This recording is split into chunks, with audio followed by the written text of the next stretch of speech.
Hey everyone, it's Melissa with the M Word.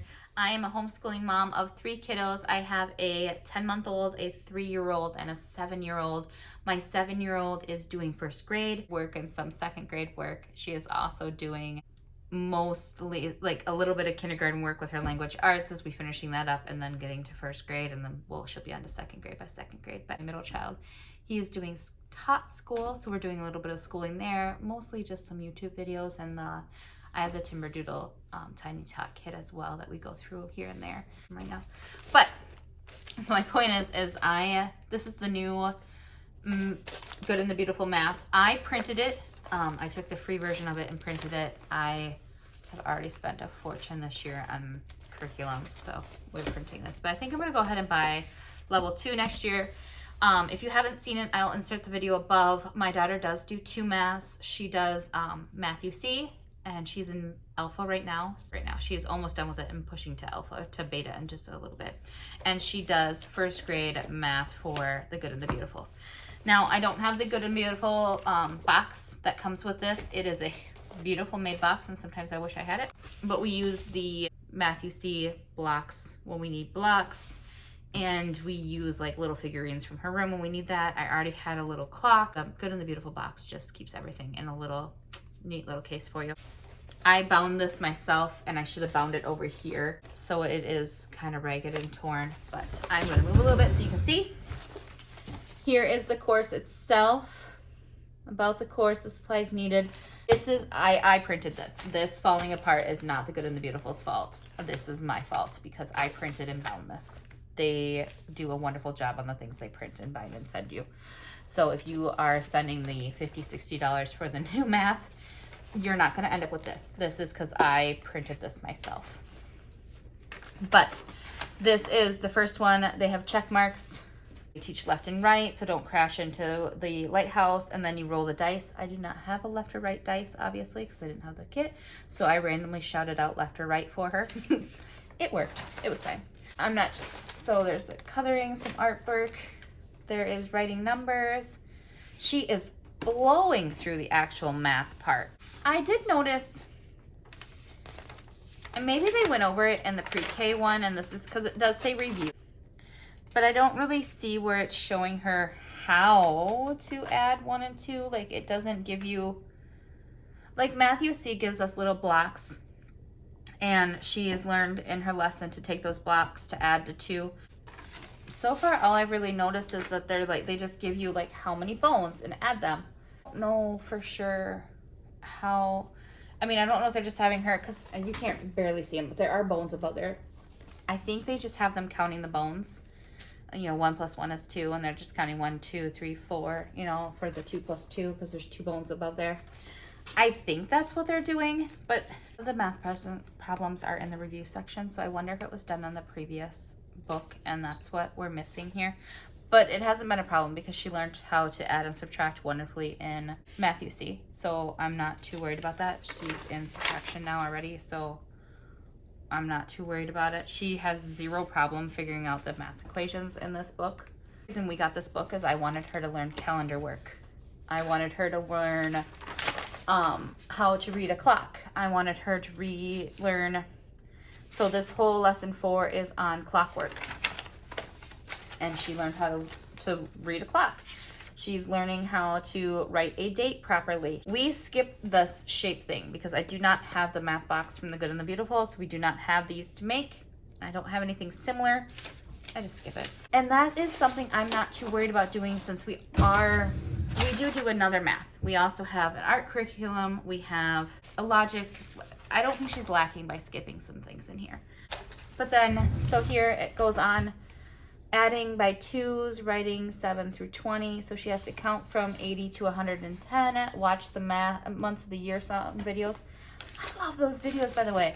My daughter can read them by heart. At first I thought they were silly, and they were really, like, they weren't as catchy as the ones you hear on the radio for kids or in schools. But they're really beautiful, and my daughter loves singing to them. So we watch them often. Then there's the number line.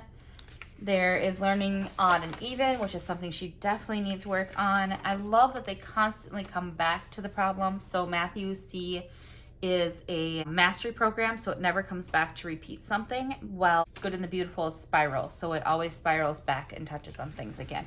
So she'll come back and she's learning her place values again. And she calls this her fun math, and I love that because it means I don't have to fight with her about doing another math. Well, and I mean, I have a 3-year-old that loves to help us, so everything's also scribbled on while she's working on it. So there's that too. But draw a circle going clockwise, count by tens to 100. These are all things that she learned in Math UC. She didn't learn how to draw counterclockwise or clockwise or counterclockwise. That was important for her to learn, in my opinion. But she did learn how to count by tens in Math UC. But I feel like it was something she really should be touching on again and over again. They have like follow the fish and that, you know, count by fives and count by tens, and I love it. I love it enough that for math, the Good and the Beautiful Math 2, we definitely do plan on ordering the kit. I'll be ordering the Good and the Beautiful Math 2 this coming year, and I will be ordering the Good and the Beautiful Language Arts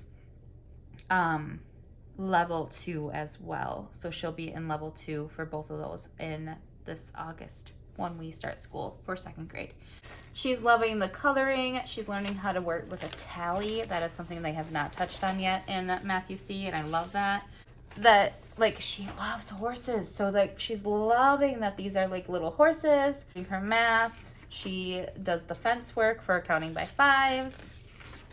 I love that they do review that she can, as a 1st grader, actually do on her own for the most part. There's the colors, you know, color the odd and the orange. I think I did the colors different than what they said, but whatever. We work with what we got. And then here she is learning how to spell 1, 2, and 3. And the Good and the Beautiful created a song on how to spell 1, 2, and 3, and she loves it, and we listen to it all the time. And she can actually spell 1, 2, and 3 now because of it. It was something that she was lacking in Math UC. They pushed on like 3 lessons, writing 1 through 10. My daughter never really got it. She did the lessons. She circled what she needed to by kind of sounding out that 1 starts with an O, but she didn't really get it. I still do love Math UC. Don't get me wrong. We're still going to do it. But I adore this curriculum and how beautifully made it is. And if you had to pick one or the other, this is more well-rounded, but Math UC is more heavy math. This is more calendar work that they did, where they did treasure maps to find yesterday, today, and tomorrow. You have less than and greater than and equal to. They circled back to review where she's writing her 1, 2, and 3. And then again, my 3-year-old has helped us. AB and ABB patterns were the last thing we've done so far in this book, and she learned it here. She did a great job. She then again had to write 1, 2, and 3 from memory. Circle the odd, circle the even. And here we've got 1st, 2nd, and 3rd. And then in the review, they did some counting, count the items, some more calendar work, reviewing how to count, and they were counting the berries. Some more 2-digit math, and then some more single-digit math up here where they had to find an answer. And of course, my daughter picks 1 + 3 = 4, and 1 + 4 = 5. And, you know, last thing we did here is these up there where we did the ribbons. So we're on lesson 20 of this, and I just printed it probably a little bit before quarter 2. I originally wasn't sure what I wanted to do, if I really wanted to add another math. I knew she was lacking learning money, calendars, days of the week, spelling 1 and 2 and 3, and all the other numbers. And I knew she was lacking in clockwork, learning how to tell time. I did not realize tallies, left and right, equal than or greater to. Like, those are things that popped up in this book that I was like, oh no, she needs to know that too. 1st, 2nd, and 3rd. Down here they have her like buying cupcakes with like, these are not things I would have thought to do. I'm so glad I printed this, and I will definitely be actually buying the actual curriculum this coming school year. So for Math 2, we will be purchasing the Good and the Beautiful Math to go on top of the rest of our math. And I know it seems silly to order 2 curriculums to most people. Why don't you just use one or the other? And the reason is she enjoys them both. She flies through Math UC. She thrives on it. She's really, really good in math, and I don't want to stifle that. I pulled her to homeschool her is when I learned about her ability to do math. She tested in first grade math in pre-K, and she tested in first grade math. And I was like, wait a minute, what do we do? And at first I was like, oh, I'll just still put her in kindergarten math for kindergarten. And my husband talked me out of it. He said, no, she really should be where she needs to be. So we did first grade alpha, and we started with alpha. And that is why we're still in alpha here on second quarter of first grade, is because we're still almost done with alpha. We'll be starting beta in probably the next month or two. If you want to see more content from me, please don't forget to like and subscribe below. As always, everything is linked below for you guys. None of those links do anything for me. Timberdoodle occasionally tracks the website coming into them, but I'm not paid by either company to do anything. Timberdoodle occasionally tracks the web traffic going to them from my links, but they do not provide me any compensation. Occasionally we get free gifts, or not free gifts, we get free things to try. They don't just randomly send me things. I have to sign up, and then they decide whether or not I can have it or not. I really appreciate you guys, and I enjoy getting to know you guys, so thank you so much. Talk to you later.